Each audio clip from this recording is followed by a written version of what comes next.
Esto es algo que debo hacer. Sé que lo que me va a pasar me lo merezco. Es el mejor castigo por los crímenes que cometí. Fueron acciones tan viles, tan abominables que la muerte no sería castigo suficiente. La gente merece saber la verdad. Estoy seguro de que no me queda mucho tiempo. Hace mucho que él me acecha. Recuerdo el día en el que pensamos en cometer esta abominación. Estos acontecimientos fueron una de las partes más importantes de mi vida, y se quedó grabado en mi mente para el resto de mi existencia. Tomé un taxi para llegar ahí, un viaje de 13 marcos. Bajé del taxi y contemplé el lugar. Ese no se podría considerar el barrio más bonito de Berlín, pero allí era la reunión. Yo era un joven científico. Empecé a trabajar para el gobierno hacía 6 años, unos días antes de que Polonia fuera invadida. Yo tenía un laboratorio independiente, pero cuando recibí esta invitación no podía haberme negado. Por fin un presupuesto a la altura de mis ideas. Toqué 3 veces a la puerta, 2 golpes rápidos y uno seco. Alguien abrió la mirilla y me pidió que me identificara. Hoy es una tarde calurosa en Moscú. El gorila me abrió la puerta y pude entrar. El lugar no era más que una tienda abandonada. Los pósters viejos y el polvo se acumulaban en las estanterías vacías. Retiré la alfombra que cubría el suelo y abrí la puerta de metal acorazada que quedó al descubierto. Pulsé el botón y la puerta se abrió con un sonoro chirrido. Otra vez se les ha olvidado engrasarlo, pensé. Bajé las aparentemente infinitas escaleras y llegué a la planta oculta. Una gran X en un círculo se veía dibujado en la pared.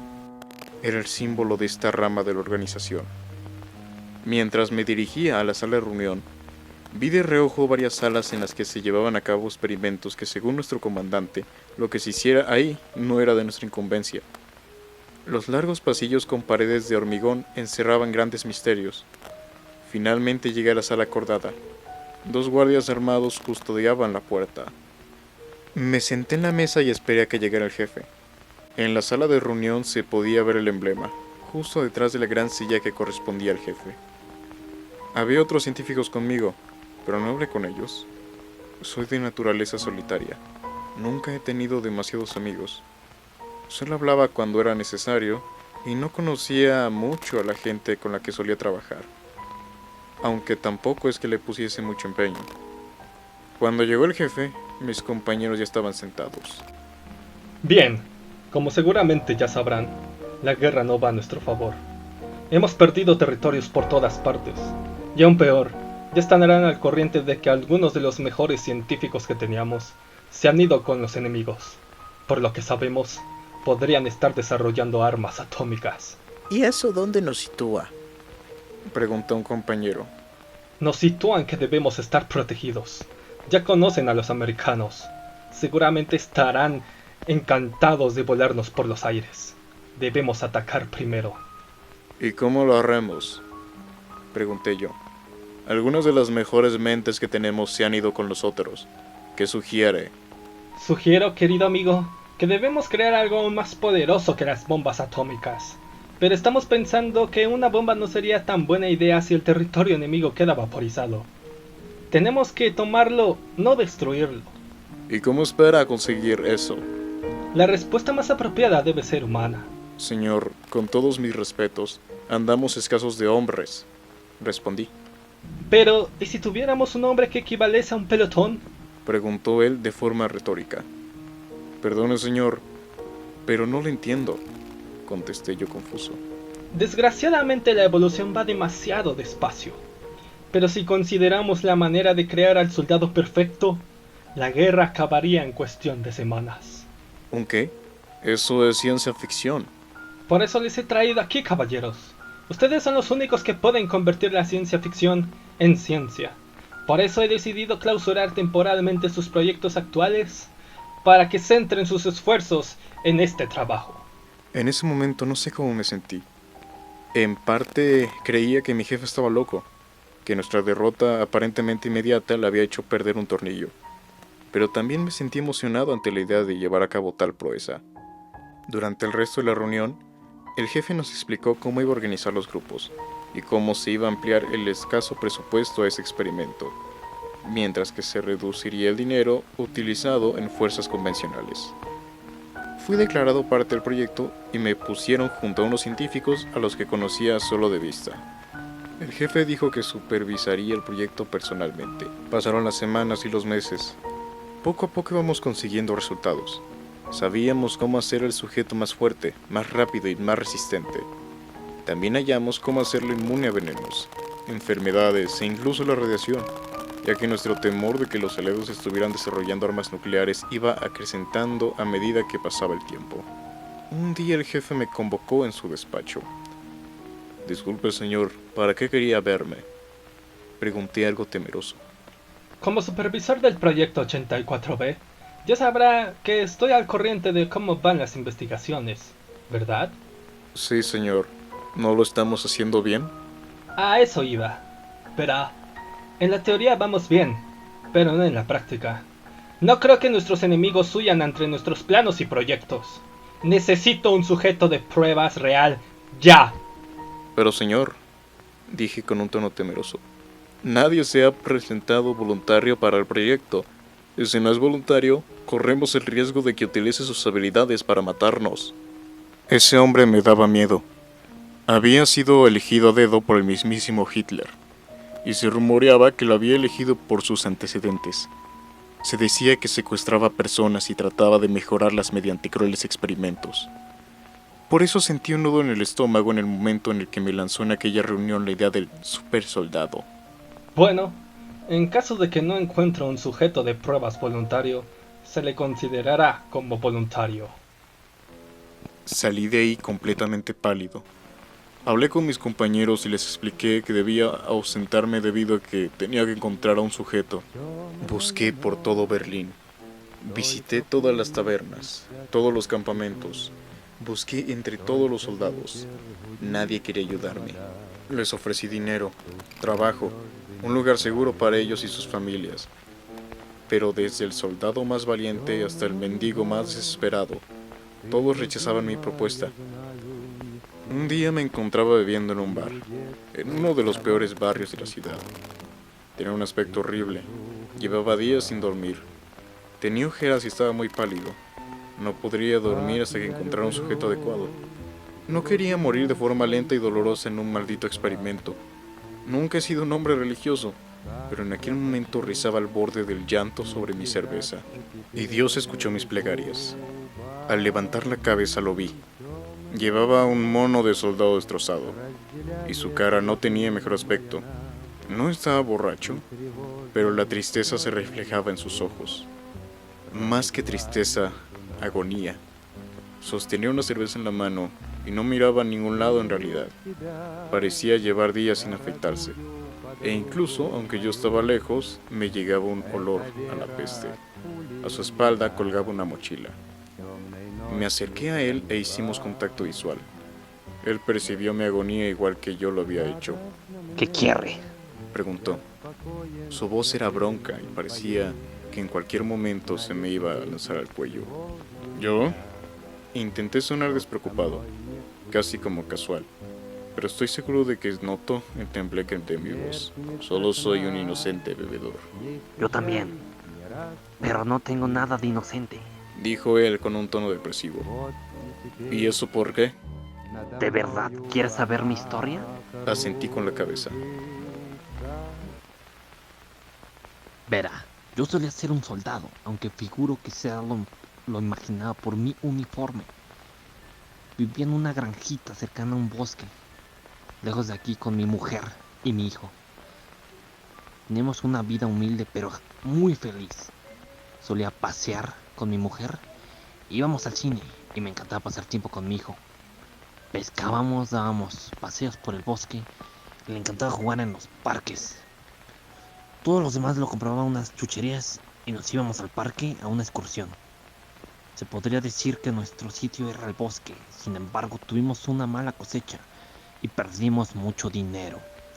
Tenía que alimentar a mi familia y ya no tenía estudios. No podía encontrar un buen trabajo, así que me uní al ejército. Yo no apoyo las ideas de Hitler, de hecho ni me gusta, es un asesino. Pero Me tragué el orgullo y me hice otra de sus marionetas. No salí a combatir ni nada. No tuve la oportunidad. Hace 2 semanas me dieron la noticia, recuerdo el día. El coronel nos informó acerca de algunos lugares que habían sido bombardeados. El color de mi piel cambió cuando oí que cuando se ubicaba mi granja estaba en la lista. Algunos hablaron con el comandante y le suplicaron que les dejaran ir a sus casas para saber si sus familias estaban bien. Perro se negó en el redondo. Yo esperé hasta la noche para salir. Noqueé a un soldado y robé un coche. Tras casi un día de trayecto llegué a mi casa. Ya no estaba allí. Me quedé allí quieto, de pie, observando atónito que todo lo que creas había desaparecido en un momento. Se veían los cimientos y los restos carbonizados, pero nada más. Me acerqué corriendo, fui al dormitorio de mi hijo y no estaba. Fui al de mi mujer y tampoco estaba. Bajé al sótano, pero estaba vacío. Subí a mi cuarto y allí los vi. Eran 2 esqueletos carbonizados, apenas eran reconocibles. Llevaban puestos unos pocos jirones quemados.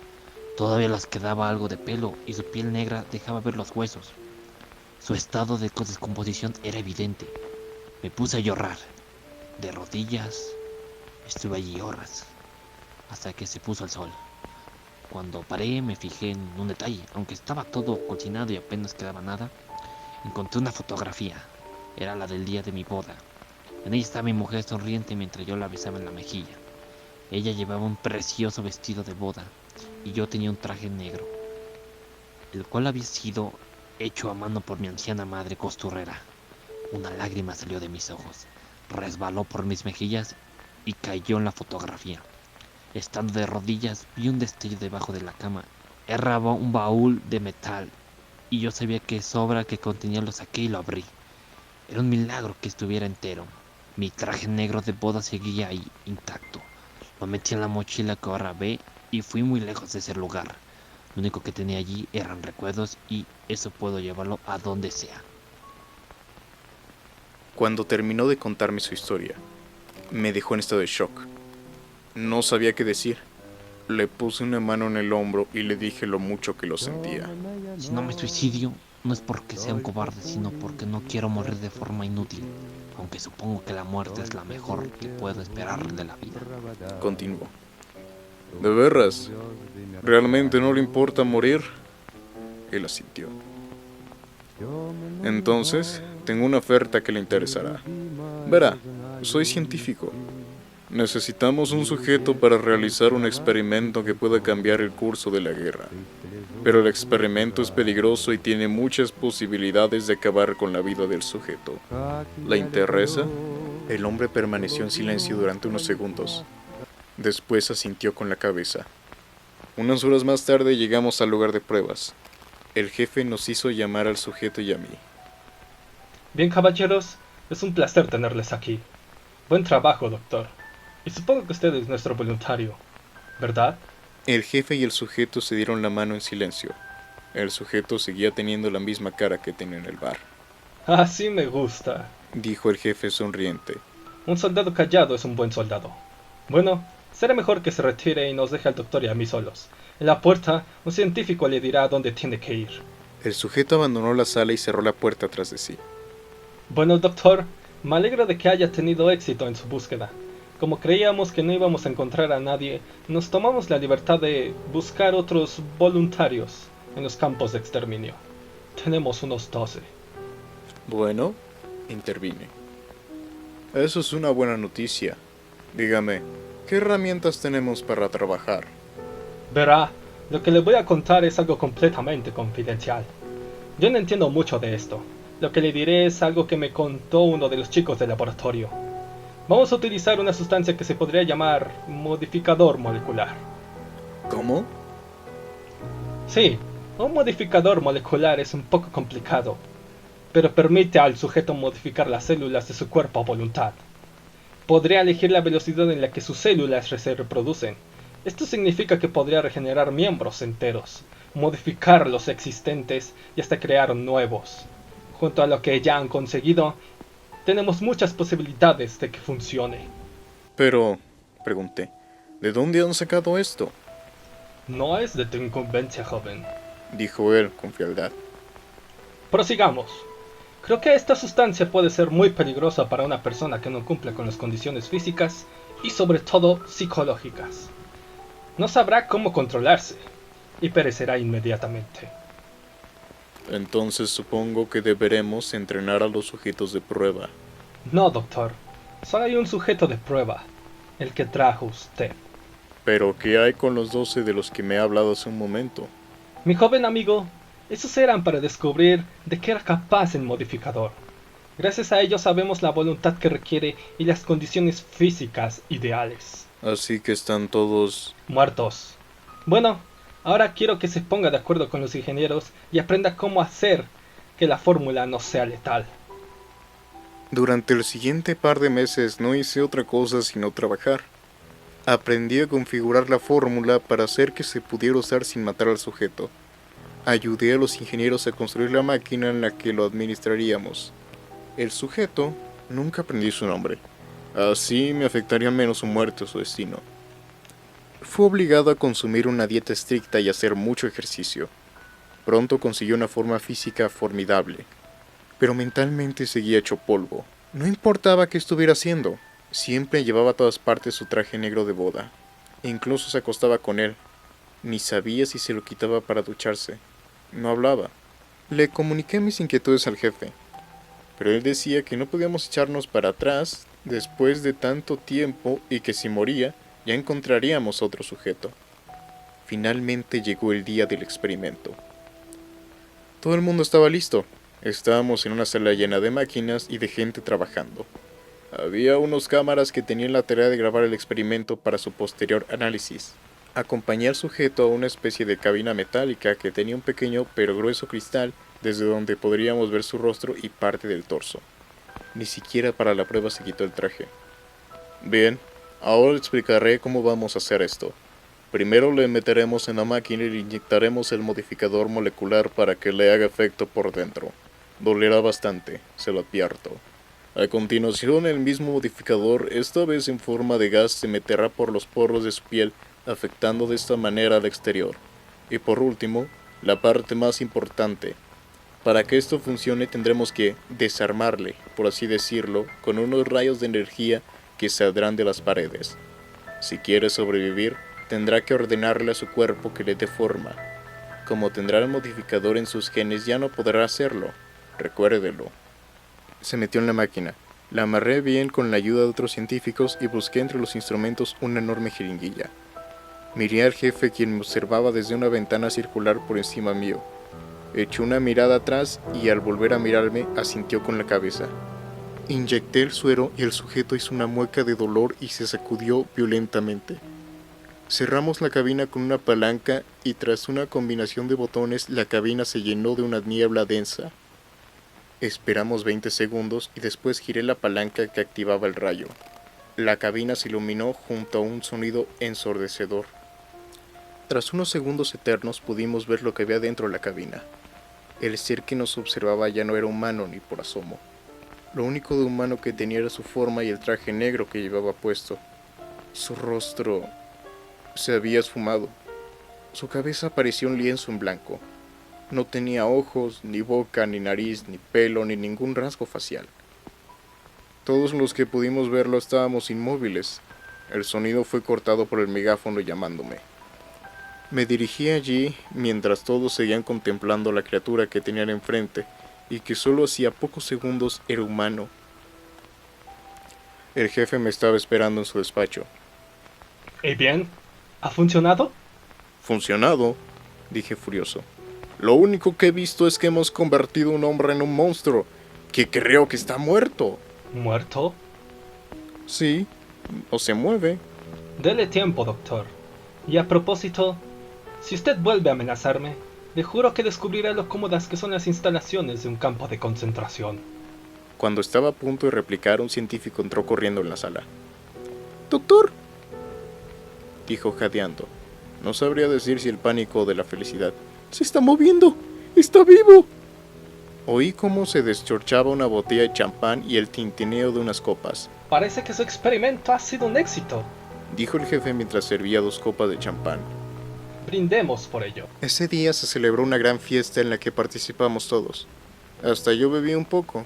Nosotros acabábamos de dar el primer paso de Alemania hacia la victoria. Y en buen momento. En ese momento la estábamos pasando horrible. Perdíamos a gente por todas partes. Al día siguiente tuvimos que volver al trabajo. Que estuviera vivo no demostraba nada. Simplemente podríamos haber desformado a alguien. Hablando de eso, aunque aparentemente a nadie parecía importarle, yo no paraba de preguntarme de por qué su rostro había desaparecido. La lógica me decía que al formarse de nuevo no había sabido cómo recrear su rostro. Pero también me preguntaba si lo que sucedía era que no quería que nadie volviera a verle la cara. Estar con esta nueva transformación no me parecía tan raro, ya que era la misma persona que antes, excepto por su ausencia de rostro. Se movía silencioso y trajeado sin mediar palabra. Dejé de lado la filosofía y me centré en el trabajo. Lo transportamos a una sala de cristal extra grueso, resistente a la radiación y al fuego, y comenzamos a hacer pruebas. Los espectadores éramos unos cuantos científicos, los mismos cámaras de la prueba y yo. El jefe estaba con nosotros, y era el que esperaba con más ansias ver su super soldado. Empezamos a llenar la sala de radiación por unos conductos. Primero pusimos la suficiente para poner enfermo a un hombre adulto medio. Ninguna reacción. Subimos a 600 rats. Dosis suficientes para matar a un hombre adulto. Ninguna reacción. Y así, poco a poco llegamos a 6000 rats. Nada. Se abrió una plataforma en el suelo por la que cayeron los residuos y llenamos la sala de vapor para descontaminarla. Tomé algunas notas junto a mis compañeros. Luego lo expusimos a varias enfermedades, pero nada, no se contagió. Tomamos más notas. Durante todas las pruebas el sujeto permaneció inmóvil observándonos, aunque eso era imposible. El cristal estaba diseñado de una manera que nos permitía verle a él, pero él a nosotros no. Decidimos pasar al combate. Trajimos una persona con una bolsa en la cabeza y la metimos en la sala. Se la quitó y al ver a la criatura empezó a gritar. Golpeó las paredes y trató de escapar, pero la criatura cada vez se le acercaba más y más. Lo que sucedió a continuación nos dejó helados. De su espalda salió un tentáculo que atravesó al hombre por el estómago. Después salió otro más y atravesó al hombre por el pecho. Y con el esfuerzo con el que se parte una rama seca rompió el individuo por la mitad. Uno de los cámaras empezó a vomitar, mientras los demás observábamos cautivados y aterrados al mismo tiempo. El jefe, con una ligera sonrisa, dijo que este combate no había sido muy justo, por lo que dijo que teníamos que organizar una pelea más justa. En la sala entró un soldado con un cuchillo, y al ver al monstruo se lanzó sobre él. Le cortó un brazo y del muñón salió una sustancia negra parecida a sangre. El ser convirtió la mano que le quedaba en garras con las cuales se rajó la cara del soldado, y después de un rápido movimiento le abrió el estómago y sacó sus órganos, dejando el suelo completamente empapado de sangre. Cuando acabó con el soldado, ante nuestros incrédulos ojos hizo que su brazo volviera a crecer. El jefe sonrió y dijo que deberíamos aumentar el nivel de la apuesta. En la sala entró un hombre armado con una pistola. El hombre, nada más verlo, le hundió 3 disparos en el pecho y le voló parte de la cabeza. A todos se nos encogió el estómago al ver al fruto de nuestro esfuerzo caer al suelo. El hombre se puso a gritar diciendo que ya había cumplido su parte del trato y que ahora debían dejarlo irse. De repente se cayó y empezó a escupir sangre por la boca.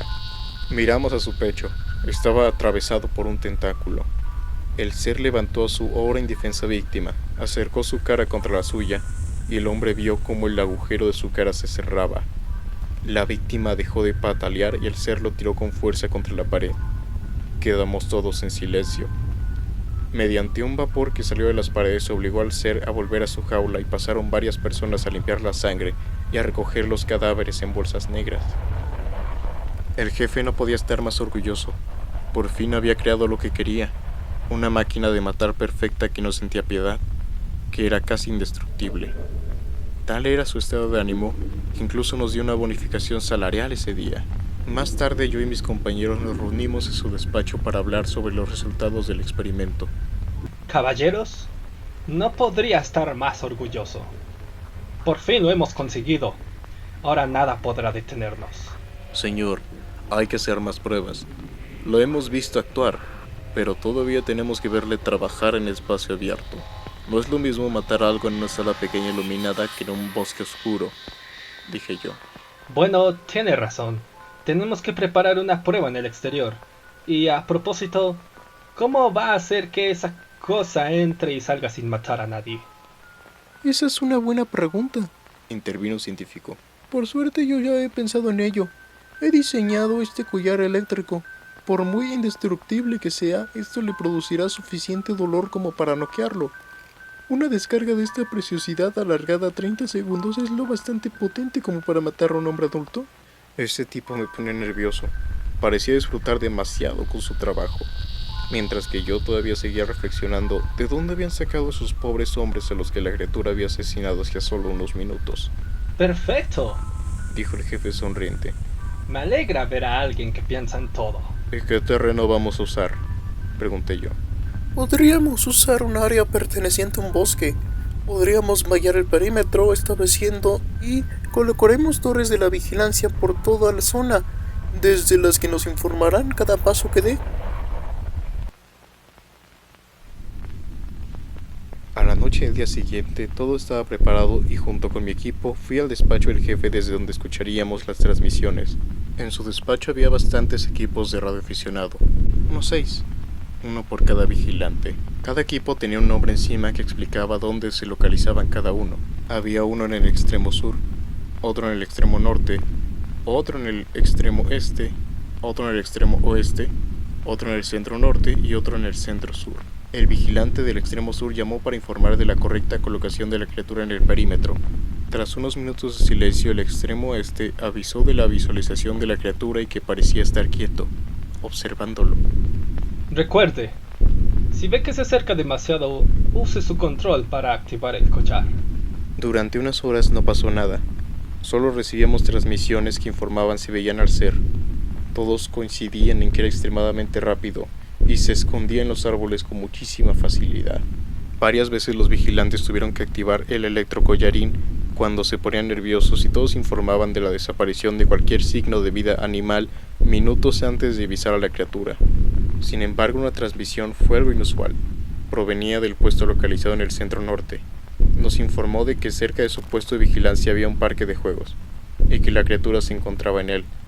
Estaba enfrente de los columpios, observándolo.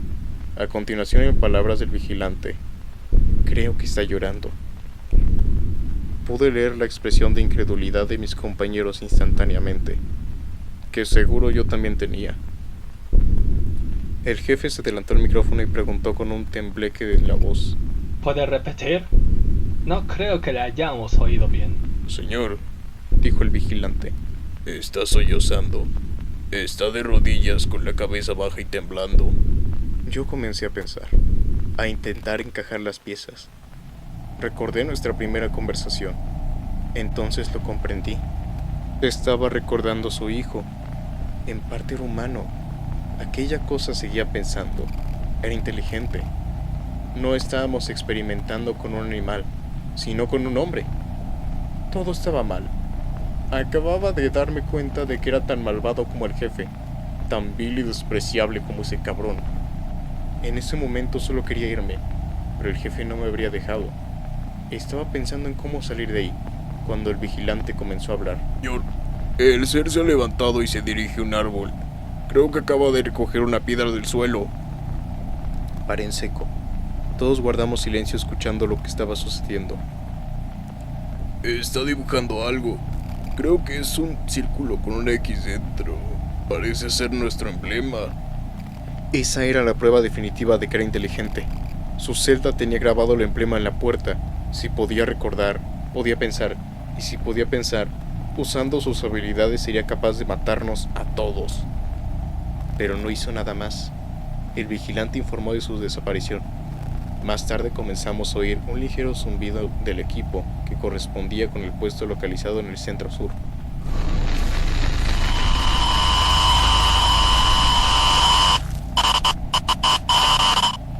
El vigilante intentó hablar, pero las interferencias eran cada vez mayores. Finalmente su equipo se apagó. Todos estábamos confusos, pero no creíamos que fuera cosa del ser. Al fin y al cabo, los vigilantes podían activar el collarín en caso de peligro. Pero luego se repitió lo mismo en el puesto sureste. Cada vez estábamos más asustados. El siguiente en caer fue el puesto noroeste. Informamos a los vigilantes de que pasaba algo y que debían estar alerta, pero perdimos la señal del puesto noreste. Le dije al jefe que debíamos sacar a los hombres de ahí, pero él no me hizo caso. Parecía que él se tomara esto como una prueba. Con la desaparición del puesto noroeste, ya supe que había sido suficiente. Me acerqué a la radio y le dije al vigilante que debía salir de ahí enseguida. Cuando me contestó empezó a irse mal, y completamente histérico le dije que debía salir de ahí, que el ser iba por él. Vi como la radio caía al suelo antes de apagarse por completo. Me quedé inmóvil, incapaz de reaccionar. Me giré despacio y vi a mis compañeros igual que yo. Me dirigí al jefe y le comuniqué que había descubierto que el ser poseía una inteligencia humana y que debíamos eliminarlo cuanto antes. Cuando dije eso último estalló. ¿Destruirlo? ¿Habla en serio? Fíjese en lo que hemos creado. Esta criatura es imparable. Con él podremos hacer lo que sea. Me sorprendí a mí mismo cuando le levanté la voz. Si ni siquiera podemos evitar que mate a nuestros propios hombres, ¿cómo piensa hacer que lo obedezca? Está descontrolado y es peligroso. Ahórrese sus estúpidas quejas. Con 100 como él podríamos acabar con nuestros enemigos.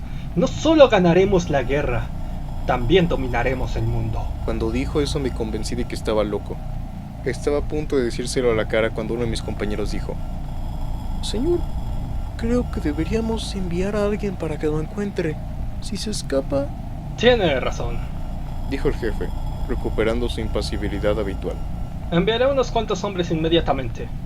En cuanto a usted, Dijo, refiriéndose a mí.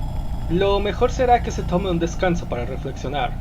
Aunque si prefiere la alternativa... Sabía de sobra en qué consistía la alternativa, y no era perder mi trabajo.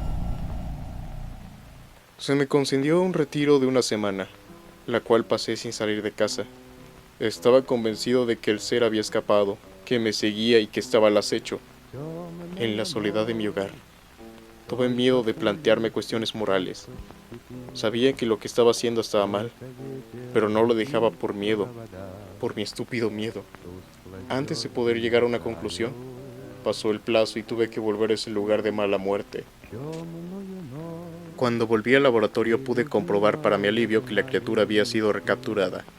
Estaba contenida de nuevo en su celda, según me dijeron. Sentía curiosidad acerca de cómo habían logrado recapturarlo, y uno de mis compañeros me puso al tanto del todo. Al parecer habían enviado un pelotón de 30 hombres, de los cuales solo regresaron 7, aunque con el ser. Según los supervivientes, el bosque estaba repleto de árboles marcados con nuestra insignia. Buscaron en los puestos de vigilancia en busca de los hombres, pero estaban completamente desiertos. No había rastro de cadáveres. A medida que pasaba el tiempo, un miembro del pelotón parecía desvanecerse sin dejar más que su arma en el suelo. Los hombres divisaron al ser repetidas veces, y al mero contacto visual disparaban debido al pánico.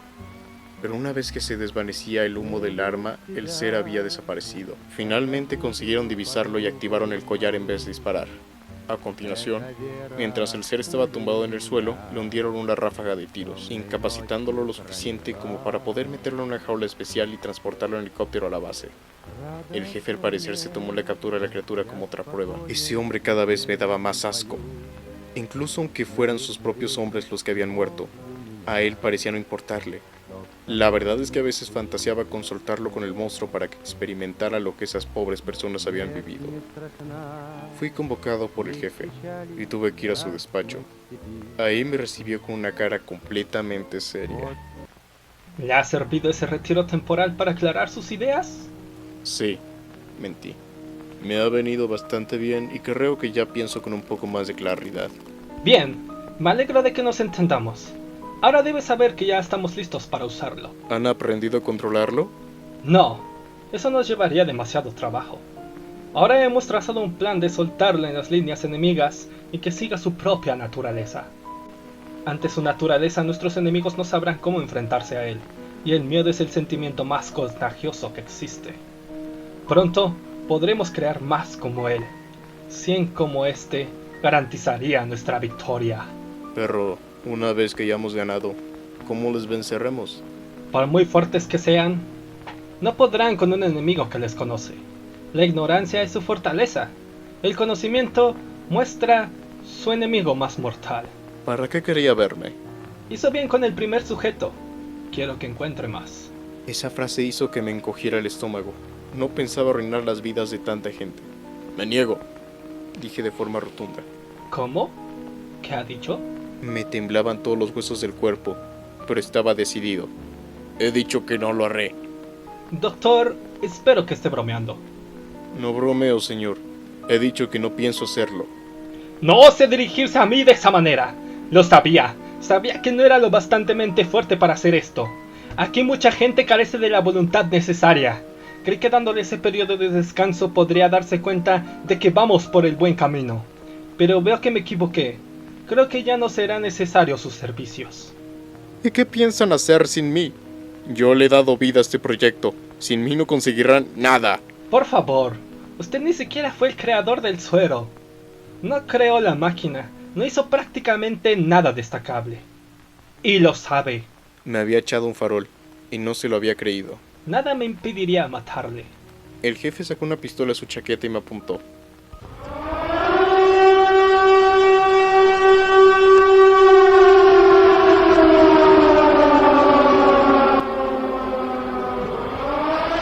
En ese momento oímos un gran ruido, seguido de una sacudida de la sala entera.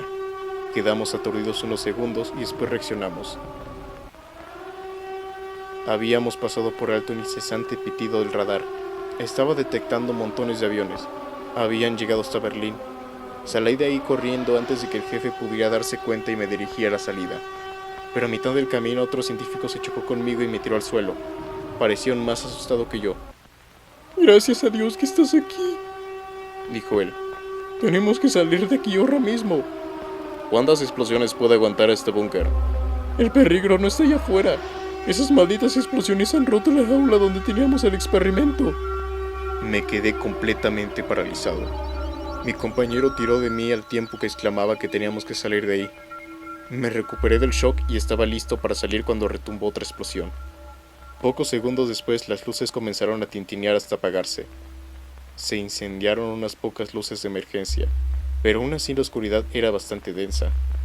Traté de localizar a mi compañero y cuando por fin lo divisé vi que estaba contemplando algo al final del pasillo con una gran expresión de terror en el rostro. Miré hacia lo que estaba observando, y cuando mis ojos se acostumbraron a la oscuridad, pude ver una silueta muy alta sosteniendo un científico con una sola mano. Me fijé mejor y vi que en realidad el científico estaba atravesado por el brazo de la criatura.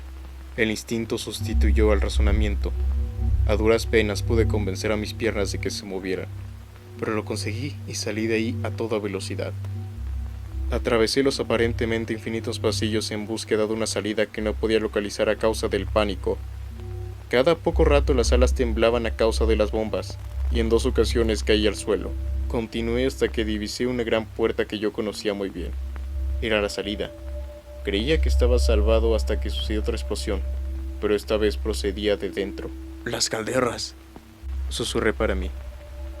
Una llamarada al final del pasillo confirmó mis sospechas, pero la llamarada hizo algo más. La luz que se mostró durante un rápido segundo me permitió verle. Lo recuerdo bien. Estaba de pie, con varios tentáculos brotando de su espalda, y parecía estar cubierto de algo que parecía sangre. Cuando lo miré volteó la cabeza como un búho en mi dirección y comenzó a dirigirse hacia mí lentamente. Comencé a patear la puerta intentando abrirla. No sabía qué era peor, si el fuego consumiéndolo todo o el ser con paso firme acercándose cada vez más. Finalmente conseguí hacerla ceder, pocos segundos antes de que el fuego me alcanzara consumiéndolo todo, incluyendo a la criatura. Subí las escaleras como un loco. Llegué a la tienda de la que no quedaban nada más que escombros y la trampilla por la que acababa de salir. Comencé a correr por las calles sin parar. Había gente yendo por todos lados, niños llorando por sus madres, ancianos demasiado débiles como para poder correr, y sobre todo personas tratando de salvar la vida. Me quité la bata del laboratorio para ir deprisa y continué por las calles atestadas de gente. Habían muchos soldados y tanques recorriendo las calles, y algunos valientes que intentaban hacerles frente. Pronto comenzaron los disparos. No sabía quién los efectuó, pero eso no era importante. Lo importante era que una de las balas atravesó el cristal de un coche matando al conductor. Ante esa oportunidad me dirigí con velocidad al vehículo, saqué el cadáver de dentro y lo usé para escapar, conduciendo a toda velocidad y llevándome por delante todo lo que no se quitara del medio. Me arrepiento mucho de eso. pero en ese momento no podía pensar con claridad. Conseguí salir de la ciudad en medio del caos y conduje tanto como pude hasta que el depósito de gasolina se quedó vacío. Años más tarde traté de olvidar lo ocurrido y salir adelante. Ayudé en las labores de reconstrucción y con el dinero que había ganado en aquel experimento pude comprar una bonita casa en un pueblo cercano a un bosque. Encontré un buen trabajo de ingeniero. Me casé. Tuve hijos y ellos tuvieron los suyos, los cuales venían a visitarnos todas las semanas. Había conseguido ser feliz, pero ese sentimiento se desvaneció en la tarde. Estaba en el salón viendo la televisión mientras mi nieta de 14 años usaba su ordenador. Me aburrí de los programas que estaban poniendo y fui en busca de un libro. Al pasar por detrás de mi nieta, me picó la curiosidad y quise ver qué estaba haciendo. Mi nieta era muy aficionada por la lectura y le encantaban las historias de terror. Según el título de la historia, trataba sobre un ser llamado Slenderman. Sentí curiosidad y me puse a hojear lo que estaba viendo. Pero al ver una de las fotos que acompañaban la historia se me paralizó el cuerpo y me eché hacia atrás completamente aterrado. Era él. Era el ser. Estaba vivo. Abuelo, ¿qué te pasa? ¿Estás bien? Dijo mi nieta al ver mi cara de horror. Afirmé con la cabeza. Cariño, ¿me dejas ver eso? Pregunté intentando sonar lo más natural posible. Claro, míralo si quieres. Contestó ella un poco sorprendida. Leí la historia y me sorprendí aún más. Hablaba de todo. Su traje, su ausencia de rostro, su relación con los bosques, su preferencia por los niños. Supongo que era debido al recuerdo de su hijo. Incluso mostraba el símbolo de mi antigua organización como su marca. Me excusé y me fui al cuarto.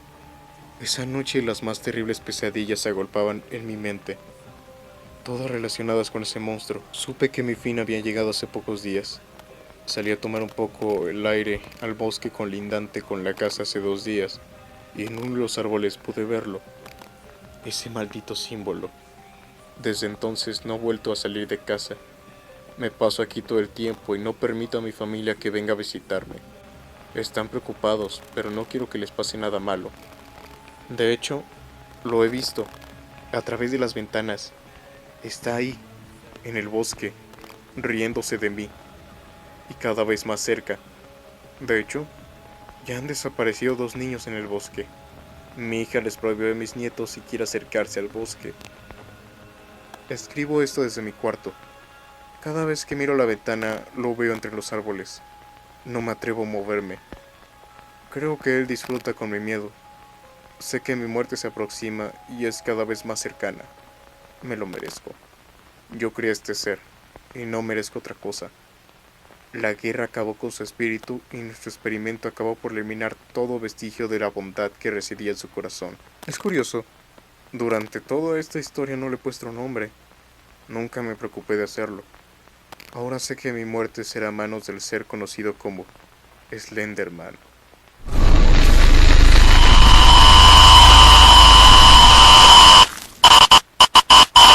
Slenderman, Slenderman, all the children try to run. Slenderman, Slenderman, to him it's far.